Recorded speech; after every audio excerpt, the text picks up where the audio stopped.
Making the world a better place is an intricate puzzle, and piece by piece, the women and men of Rotary have worked hard to fight hunger, promote literacy, and move the world toward peace.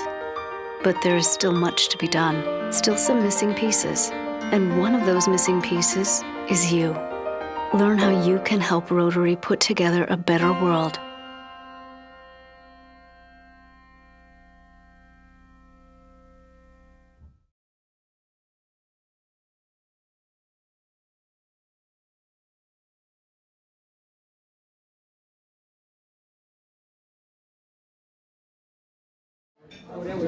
Good afternoon, everybody, and welcome.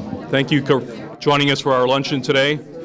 Part of a new program that the Chamber's launched is a new advertising program. So today's luncheon is actually sponsored, and our sponsor today is the Hearing Care Center and Dr. Nancy Condon. Nancy, I'm going to ask you to come up and say a few words for sponsoring our lunch. Please give her a round of applause.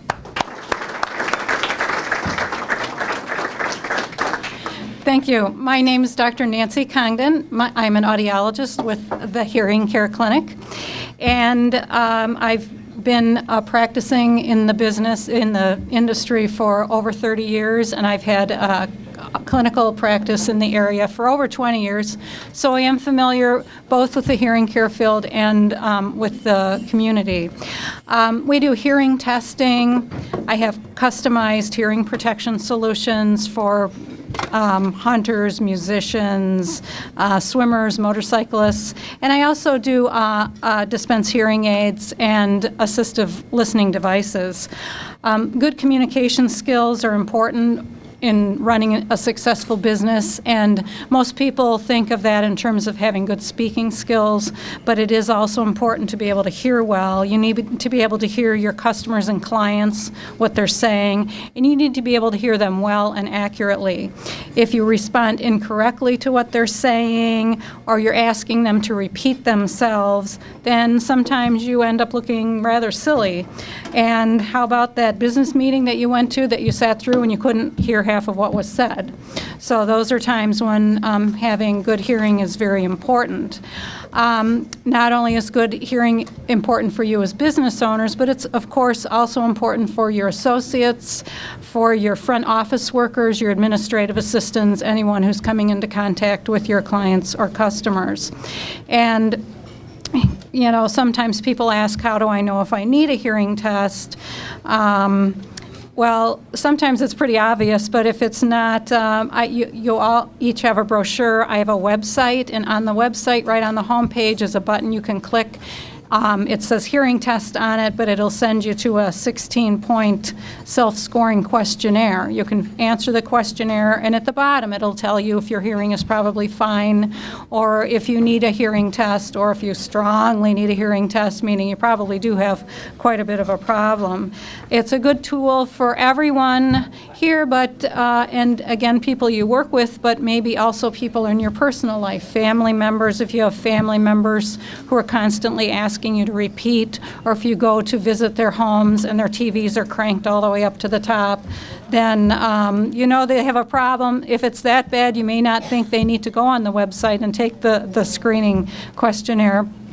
They may want to just call me directly, and my contact information is on the website as well as in the brochure, the website, thehearingcareclinic.com.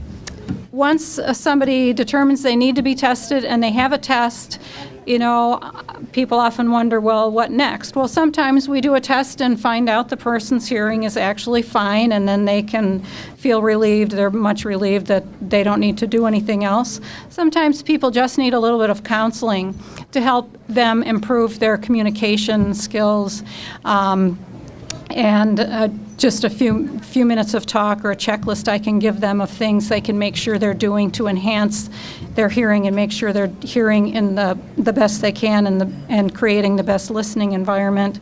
But some people need assistive devices, and some people actually need hearing aids, and I do dispense hearing aids.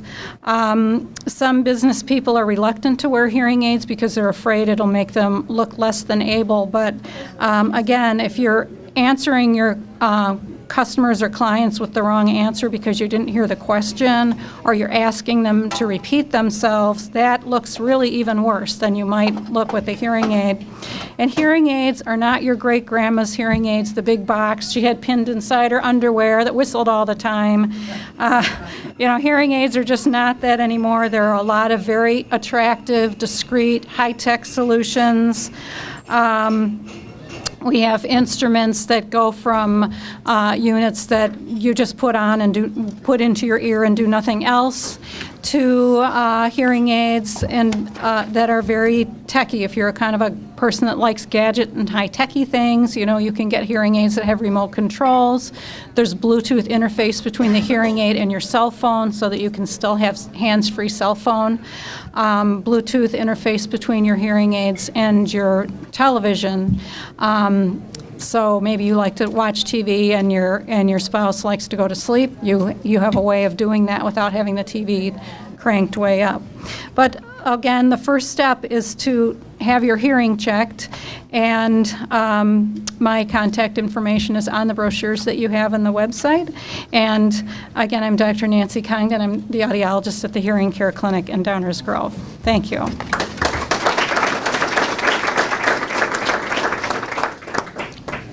Nancy, thank you again for sponsoring the luncheon today. And for anyone else who would be interested in sponsoring a chamber luncheon or other events, please contact the chamber directly.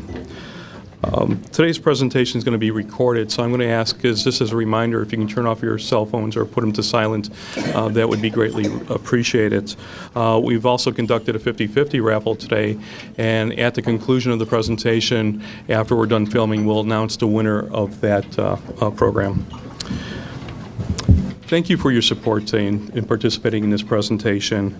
The State of the Village Address is a very important presentation. It's a great opportunity for us to see what we're looking towards in the future here in our community.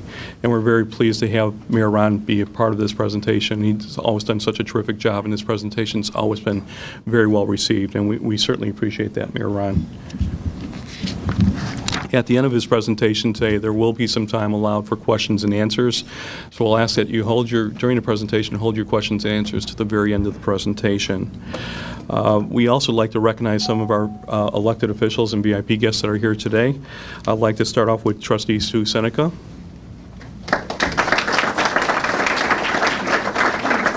We also have Village Clerk Jenny Simsky with us today. Hi, Jenny. We have the president of School District 201, Marie Charlton. Where's Marie? Where are you at? There you are. Hi, Marie. We also have Library Board Trustee Elaine Carmichael with us today. At this luncheon, we also like to take a moment to recognize our village department heads. These are the people that help run this village on a day-to-day basis in such an efficient manner. We'll begin with Village Manager Ron Searle. Fire Chief Frank Trout. Police Chief Tom Mulhern. Director of Public Works Steve May. And we also have with us our Economic Development Director and Assistant Village Manager Fred Kimball. At this time, I'd like to take a moment to ask our chamber board members and past presidents to stand and be recognized. These people do an awful lot of work and help our chamber. They're the vision of our chamber that helps this chamber be so successful. Please stand. Give them a round of applause, please.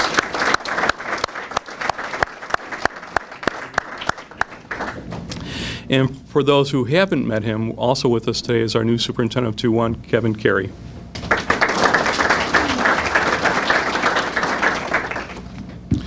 I'm also pleased to announce our gold and silver members of our chamber. These are folks who go above and beyond in supporting the chamber in terms of financial commitment to the chamber. Our gold members are Clarendon Hills Bank, Creme de la Creme, Expression Dance Studio, Indian Boundary YMCA, First Midwest Bank, the Laborers International Union 208, Oakbrook Hills Marriott Resort, Oakbrook Racket and Fitness Club, Realty Concepts, Sikich LLP, the Moon Dragon, the Presentation Group, the Village of Westmont, and West Suburban Humane Society. I'd also like to mention our silver members, Allstate Insurance Jim Bledsoe, Certified Towing Elite Repeat, Humidor of Westmont, and Repco Special Manufacturing Specialties. Give them a round warm applause, please, for their extra support to the Chamber. And at this time, it's indeed my pleasure to introduce the 24th President of the Westmont Chamber of Commerce and Tourism Bureau, Lorraine Devricks. Lorraine?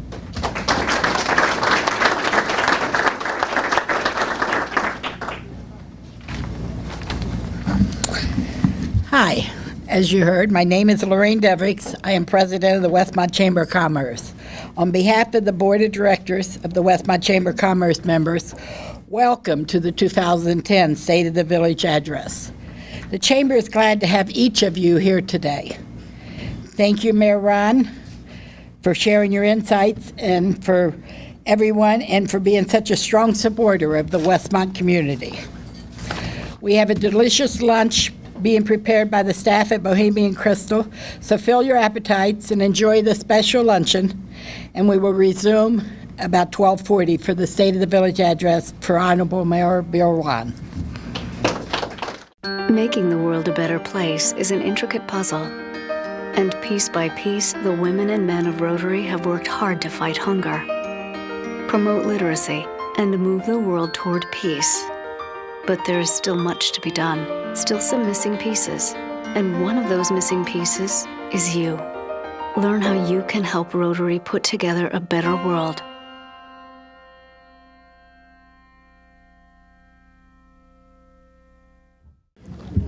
Well, good afternoon again. We're ready to get our program going. I hope you enjoyed your lunch today. A big round of applause to Bohemian Crystal. They did a great job today.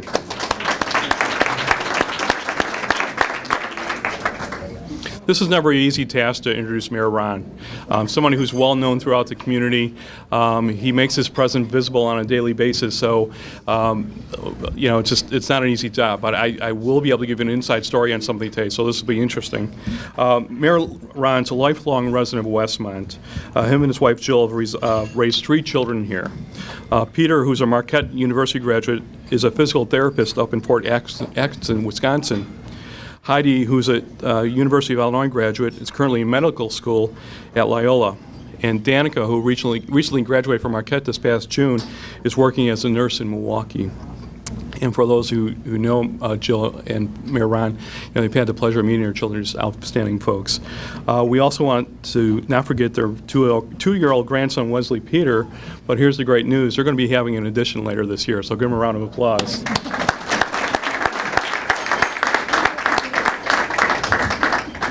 On a professional level, Mayor Ron's served 35 years with Lyon Township High School as an educator, having a very positive influence on his students through the years. He's highly involved in our community groups, including the Lions Club, the Rotary Club. He's a charter member of the Westmont Historical Society. He's also a strong supporter of the Westmont Chamber of Commerce and the business community as a whole, and that's greatly valued, especially in these tough, challenging economic climate. Mayor Ron's public service includes serving on the local commissions, committees, 3 terms as a village trustee, and has been serving as our mayor since 1999. Mayor Ron's also active on the state level, serving on the board of directors for the Illinois Municipal Board of Directors and a DuPage Mayor and Managers Conference on their board of directors. So as you can see, he's very visible at both the local, the county, and the state levels, which bodes well for the village of Westmont. Thank you. With no further ado, let me introduce Mayor Bill Ron. Thank you for your presentation today.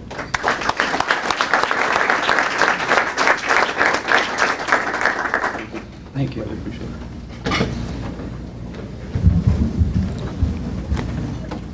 Thank you, Larry, for that great introduction, and thank you also to the Chamber for inviting me here once again to give you an update on what's been going on in the village the past year and what sorts of things we have to look forward to in the coming year. We all just finished having some wonderful comfort food, as I refer to eating at the Bohemian Crystal. So if there's anyone in this room that's still hungry, it's not our fault, it's your fault, because you always get plenty of food here, and it's absolutely delicious. Thank you. Welcome to the 2010 State of the Village Address. A year ago, my theme was weathering the storm and trying to make the best of the tough economic conditions that we're currently facing. But now I think we can deliver the message of cautious optimism, because as you will see as I go through this presentation, Westmont, unlike some of the other local communities, does have some new developments, some new businesses coming in. So the future is beginning to look very bright again for the village of Westmont indeed. A year ago, the media carried the story, the recession is over. Well, personally, I have never been a believer of that, and seeing all of the residents and the businesses in our community that are not only attempting to succeed, but just to survive and make it through these difficult times. But I would just like to say that in the village of Westmont, we have become, thanks to our manager, Ron Searle, and staff, very, very frugal. And in many respects, we started making the cutbacks in staff and programs well before some of the other local villages in our area. And I noticed that at some of the DuPage County mayors and managers meetings that I attend, I would ask the other mayors, well, 3 years ago, well, what cuts are you making? And they weren't saying, well, everything's fine. We haven't made any real large cutbacks. And I said, well, we're beginning to anticipate the future, and it doesn't look real good, so we're beginning to cut back. So I think we were a little ahead of the game in that respect. Just a few facts and figures on the village. Our fiscal year operating budget for 2010-2011 was $32,484,865. This represents a 4% decline in our non-capital expenditures over the last fiscal year. And over the last 2 fiscal years, we have seen approximately a 5% decline in sales revenues. That's not as bad as it sounds, because if we go back a total of three years, our total sales tax revenue was down somewhere between 18 and 20%. So the decline is less this year than it has been in the past several years. And the sales tax revenue represents about 25% of our total budget here in the village. And according to our records and the information that I have from staff, is that they're still anticipating a further decline in this sales tax this year of 2%. The fiscal year, we anticipated an income tax decline of 20%, and the income tax is about 7% of our total budget. A further complicating factor with the income tax is because of the terrible state of the operation of our government here in the state of Illinois. The state is approximately 4 months behind in sending us our fair share of the income tax that is collected. So that presents some interesting problems for the village and managing the funds that we do have. This year, after much discussion with the board, we instituted a 2.5-cent gasoline tax, which we anticipate will bring in an additional $400,000 within the next year in revenue.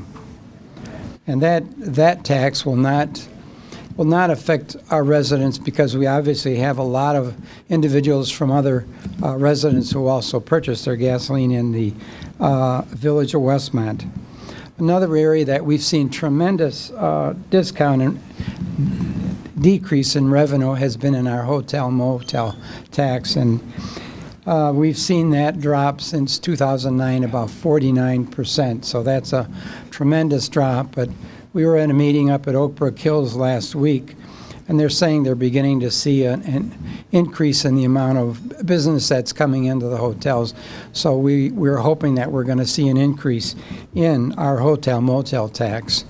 Because of the fact that we now have home rule in the village of Westmont, Previous to that, we only were able to use our hotel motel tax to promote the village through tourism, travel, and those sorts of things. And now all the money that comes in hotel motel tax goes into our general fund, which has been a big boost to our budget as well.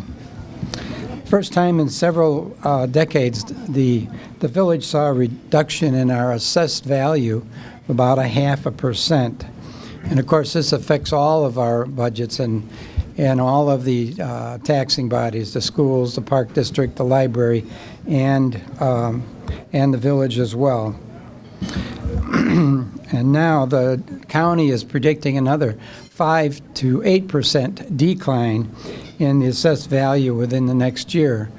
I only hope that transfers into a property tax lowering for all of us on our yearly tax bill.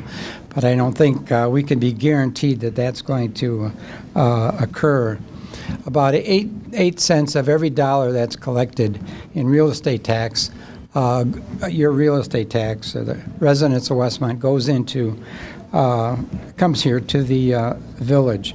Property tax represents about 19% of the total revenue of the village of Westmont. And not to mention the school districts, but I will, as a comparison, that the schools receive, sorry Maria, I have to do this, receive somewhere between 60 to 70% of the money that we have to pay in our real estate income tax. But that's the way it's been, and that's the way it'll continue. But despite all of these revenue declines, the village has continued its commitment to invest our funds in capital assets and infrastructure, and we have increased expenditures in these areas this last fiscal year about 20%, which might not sound right that we're increasing that budget. But Frank Trout, our police chief, was just complaining that he wanted a new squad car. So in order to get him that squad car, we had to make some changes in our funding sources. Just kidding, Frank. No, as an example, we had vehicles in our public works department that were 10 to 15 years old that the floorboards were actually falling out, and you could no longer hold these together. If we want to keep and maintain frontline service for our residents, which we do, we've got to have excellent equipment in order to do that with our snow plowing and our police vehicles and fire vehicles. And we always make sure that we have top-notch vehicles, and that is the way that we're doing that. And then some of the infrastructures that we're making also make up the rest of that increase in that area of our budget. What has the village done to adjust to the economic downturn? Well, our non-union and management employees have had their wages frozen for the last 2 years. Our non-union and management staff have had salary reductions through a means of furlough, which means that every staff member now is paid for a 39-hour work week instead of a 40-hour work week. We have decreased other staff, 5 additional staff positions through early retirement incentives, which has been very difficult for us to go through this process, but it's something that we had to do in order to maintain the services that we want our residents to maintain. Now, with the recently signed consolidated dispatch agreement with Downers Grove, we will be eliminating another 7 positions before the end of the year in our police department. However, I think this service, we are guaranteed, according to Tom Mulhern, our police chief, that the service that our residents will maintain, the service will be maintained as good as it is at the present time, because a lot of other villages have done this, And as we go forward and monies are tight, we have to look at more and more ways to share services and equipment with other villages in order to have the money to provide the services which we all need. But the Downers Grove intergovernmental agreement, we feel, will save the village about 25% annually in dispatching costs for our village.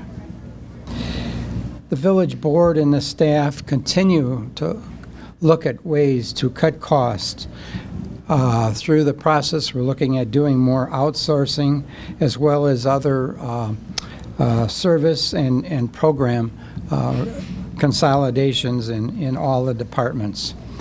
The next thing I would like to bring up is the situation with stormwater and flooding situations in the village. All of this area has been, and many parts of the country have had tremendous problems with flooding.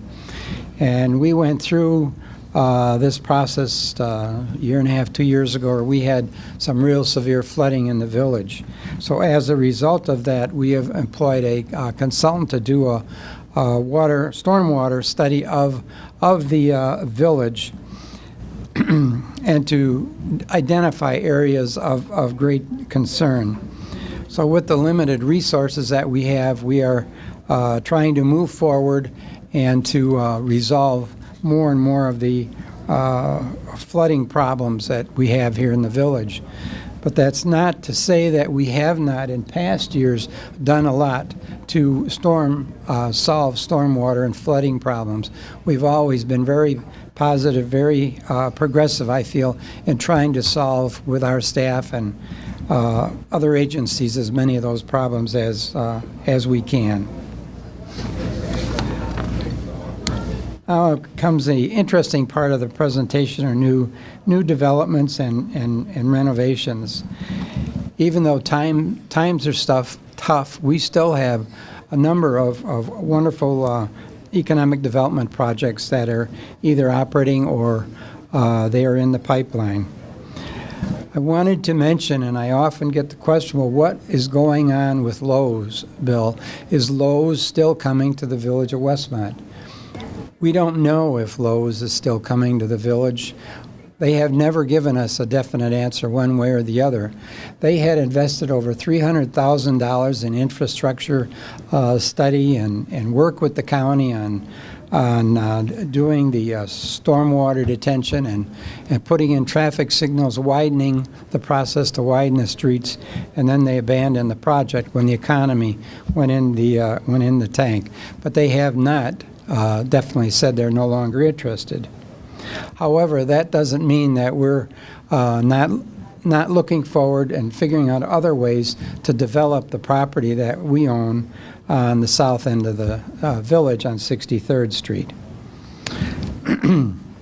And one of the items that's really on our agenda for this coming Thursday evening is looking at a TIF project for the South Westmont Business District, and TIF standing for Tax Increment Financing. And that would just be for the area in the South Westmont Business District. And we're hoping that this will offer, if the village board passes, an initiative for businesses to develop in the southern portion of our community. And that would also help to ensure the property that the village owns being developed as well. I'm sure many of you have seen the new Westmont Yard indoor soccer field. They had the ribbon cutting last weekend at the Fall Harvest Festival. We're looking forward to that project being very successful because soccer is extremely popular, and it's going to bring a lot of people to the village of Westmont. In addition to this large building in the front, they have a number of retail sites, which we also hope will develop and will add to our not only our real estate, our sales tax from those businesses, but they will also visit other businesses at the south end of the village. The next item I'd like to cover is our Façade grant program. we've had that in effect for a number of years, and initially when it began, it was a program where individual businesses in the downtown central business district could come in to remodel, redo the facade, the front end of their building, maybe to put on a new awning, maybe put in new windows and dress up the front of their buildings with lighting and painting and various things of that sort. Well, we've expanded that now to include items that could help those businesses live up to and maintain the building code. So those funds can also be used for updating electric and updating the plumbing and a few other things. So that we're trying to do and continue to try to come up with ways to help bring more business into the village. The next thing I would like to mention, and I'm sure everyone has noticed, is the new Walgreens store, which unfortunately has replaced the Slider restaurant that I used to like to sneak into, and I know Bob Seneca's mentioned on more than one occasion, once a month or so. It was always nice to slip in there and grab a quick slider and be on your way. Now we're going to have to go over to Downers Grove for that, Bob. But anyhow, they're gone, and also Phillips Flowers. But we think that Walgreens, or we know that Walgreens is an outstanding corporation and will have a thriving business at that location, and it should help, once again, put a sizable increase in our sales tax revenue coming into the village. So we welcome them to the village. The next thing I would like to mention is it's going before our Planning and Zoning Commission this week, and Greg Pill was just telling me they're expecting a lot of individuals to show up for this particular meeting because it is a little controversial. And that is the major development that we're just having come before us of the Westmont Market grocery store, which is going to be located where the old Plank antique place used to be, and several other parcels are being assembled in that area. But we went over and looked last week at some of their plans and drawings for that facility, and it looks quite spectacular. It's going to be an organically oriented $37,000 square foot upscale grocery store, and will also include a restaurant. As they explained to us, with their lighting that they would like to sign out in front, they would like to advertise specials that they have during the day. Like they might have a special for $19.95 for dinner for 4. So you email them, you call them on the phone, and you drive through and pick up your dinner on your way home. So it is indeed a big project that we're looking forward to hopefully approving here in the village. But there is some opposition to this. But as with all the other projects, when they come before us, we are ready as a board to listen to any comments, either positive or negative, and then make whatever decisions we feel are necessary in a situation like this. But it'll increase our property taxes for all the taxing districts, and also hopefully another big increase in the Westmont's sales tax revenue.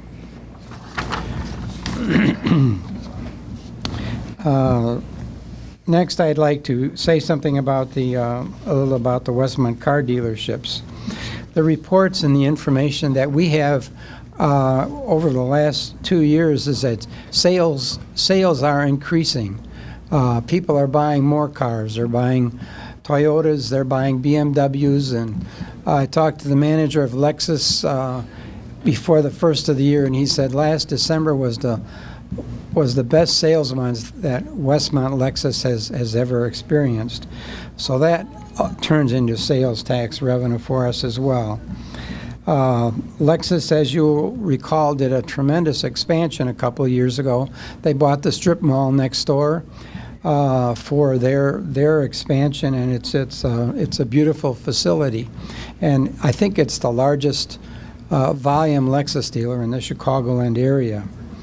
You'll see Audi is in the middle of they're kind of finishing up a big construction project as well, and they're investing millions and millions of dollars into these expansion projects. With Audi, we're very conscientious about stormwater. Solving stormwater problems. Well, they were required to put in stormwater detention, so they did it underground, which is extremely expensive.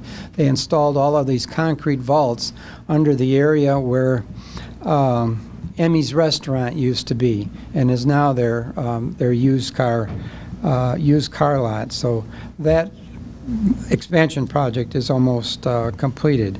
2 upcoming projects, and they've expanded before, but Mercedes-Benz and BMW are coming in. They want to expand their dealerships as well. And then the latest car sales business to come in is Alpha Motors at Black Hawk and Ogden, and they are selling high-quality used vehicles. So we want our car dealers to be as successful as possible so that we can get all of the sales tax revenue. Another new initiative related to automobile sales is during this past year, we have worked with the Park District, the Chamber, and the Westmont Special Events Corporation to develop and create the Westmont Auto Mile, which is not only those individuals, but also in partnership with all of the or most of the car dealers. And the goal of the Westmont Auto Mile is to pool funds from the dealerships to create a marketing campaign that will help make Westmont, branding Westmont as a premier car buying destination in the Chicagoland area. They've done this in other areas of Chicagoland, and we hope to promote that as well here in the village. Also, a portion of those funds will also be going to assist in funding continued community events that we have here in the village of Westmont, because the village no longer has all of the money to pay for funding of all these additional community events. And included in that is the 4th of July fireworks, the Taste of Westmont, and holidays. In the upcoming months, you will see even more promotions. But anyhow, this is going to be an event that's going to occur at Ty Warner Park. And all the car dealers will be involved. It is hoped that over the course of the year we will generate over $100,000 to be used not only to promote the car dealerships, but also to help fund and continue all of these activities here in the village that we all enjoy so very much. A little over a year ago, I began a program which we call the Mayor's Roundtable discussion, to bring other taxing bodies together to find out if we can come up with more ways to better serve the residents here in the village. We've had several meetings, and we will continue to have those meetings. So far, the village, the Park District, the Library, and District 201 have been active, but we haven't been too successful in getting these school districts that are south of 55th involved. So we're looking at a way to get those districts more involved so we can communicate better with them. I think because they're so far away from downtown Westmont, they might not think of themselves as being as much a part of the village as we are. But my thought was, and I talked to Ron Searle about this yesterday, was to maybe have a meeting at Westview Hills Middle School on the south end of town instead of at Village Hall, and see if that would bring some of those people to the table so we can communicate better with them as well. Communication has always been very important to all of us, as it is to everyone. But we constantly seek feedback from the community. During our committee of the whole meetings on Thursday evening, I've always invited local businesses to come in and tell a little bit about their business, or to have residents come in and voice their complaints or compliments about services that they are or are not receiving. And one of the ways that because of our funding difficulties, that we're actually increasing communication is that previously we did a village newsletter and had it printed and had it mailed to every resident in the village twice a year. Now, with the higher cost of printing and postage, we've changed that a little bit.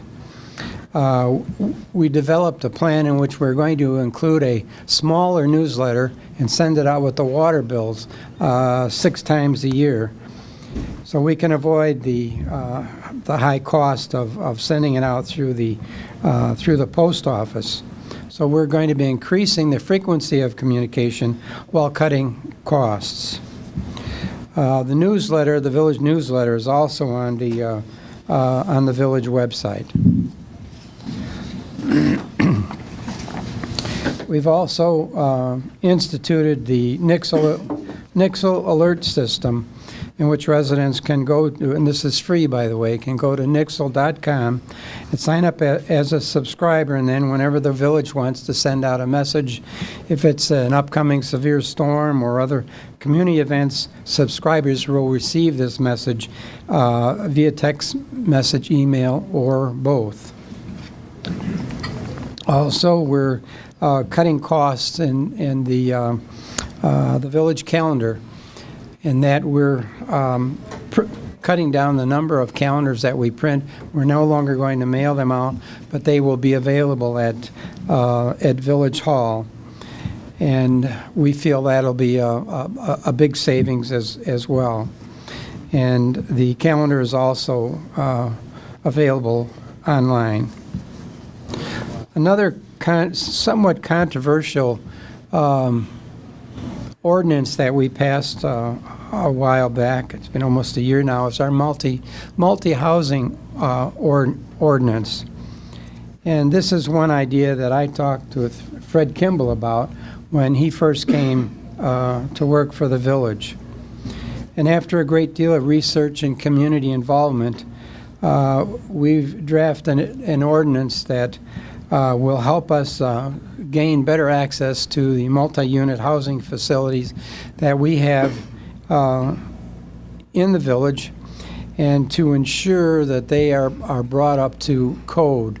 Previously, we could go in and make sure that the outside of the building was brought up to code, the internal public hallways, boiler rooms, this sort of things, but we could never get into the units, the actual units themselves. And this ordinance allows us to do that. So you could see where that would be a controversial issue with a number of people. But we've worked our way through that, and we're gradually bringing those units up to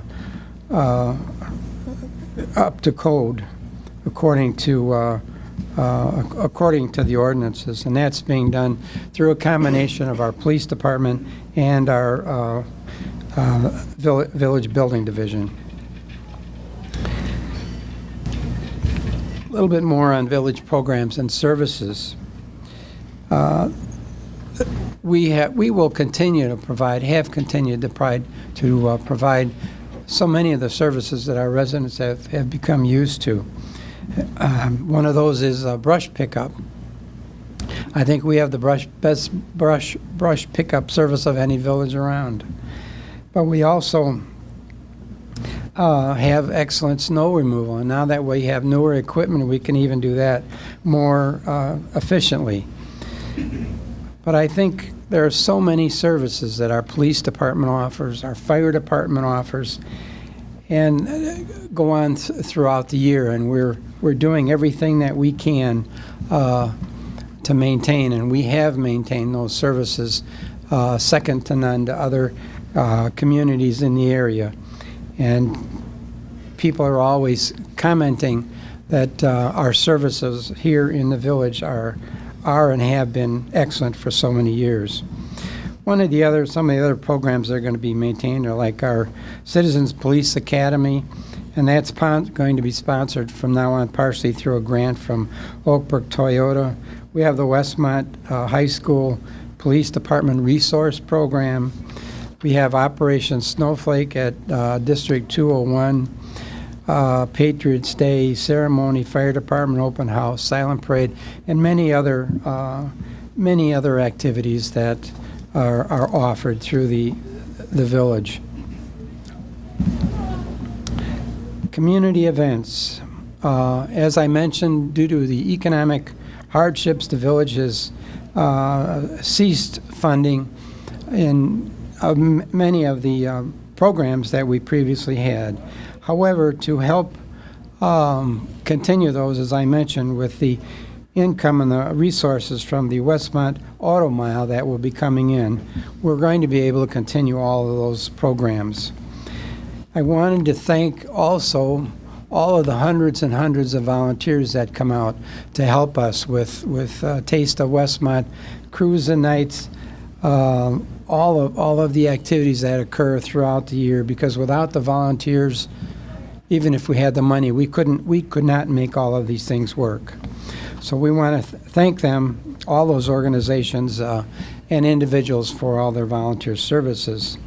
The events that will continue, that we have and will continue, would include the Red, White, and Barbecue Festival, St. Jude Race to the Flag, concerts in the park, community-wide garage sales, the 4th of July fireworks, which we all really enjoy, Taste of Westmont, Cruise the Nights, Harvest Fall Festival, Trick or Treat Trail, Holidays, and many more. In conclusion, I just want to offer my prediction of looking forward with cautious optimism as we move ahead and work together during these tough times. I always encourage people to come in and voice their concerns, as I mentioned, and people have done that, and we want them to do that. As a village board, I think we all have great respect for each other's thoughts and ideas, and that cooperation of working together is what gives us the ability to move ahead as we have done. If we stay positive, work together, we will persevere until things get better. As you can tell from this presentation, despite the financial constraints that we're all strapped with presently, we are still moving forward in our attempt to continue to live up to Westmont's famous motto of Westmont, the Progressive Village. Thank you very much.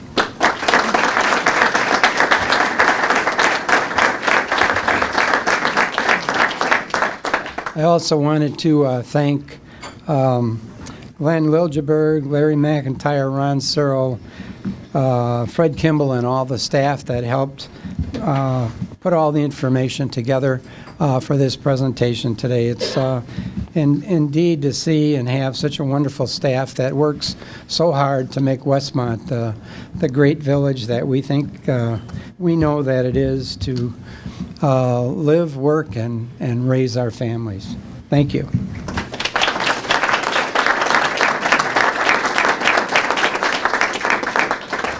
Mayor Ron, thank you for your presentation today. It's greatly appreciated. Thank you to the Bohemian Crystal for a great lunch. And again, as Mayor Ron said, if you're leaving hungry, well, I guess that's your fault, but because the food was absolutely delicious. Please plan to join us next month, Wednesday, November 10th, when we will have the State of the School District address. Kevin Carey will be joining us along with the Market District to do a presentation, so please join us then. And I would be remiss if I don't forget to mention the Winter Ball that's coming up on November 19th. The Westmont Winter Ball is going to be a wonderful event. It's going to be at the Oak Brook Hills Marriott Resort. Networking time, food, dinner, dancing, music, some very special surprises, which I'm not allowed to speak about yet, although the committee would be very upset with me. But it's an evening you're not going to want to miss. We also have a special rate with the Marriott, and I'm sure Umesh is here. He can also work out a special rate at the Best Western also. So please plan to join us on November 19th. Thank you again for your participation today, and look forward to seeing you soon. Thank you.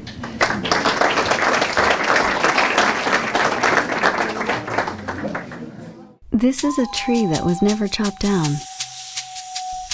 to make a crutch that was never needed by a child who never got polio because a vaccine was never in short supply. Thanks to people whose compassion wasn't either. You can help Rotary end polio now. Learn how you can help at rotary.org/endpolio.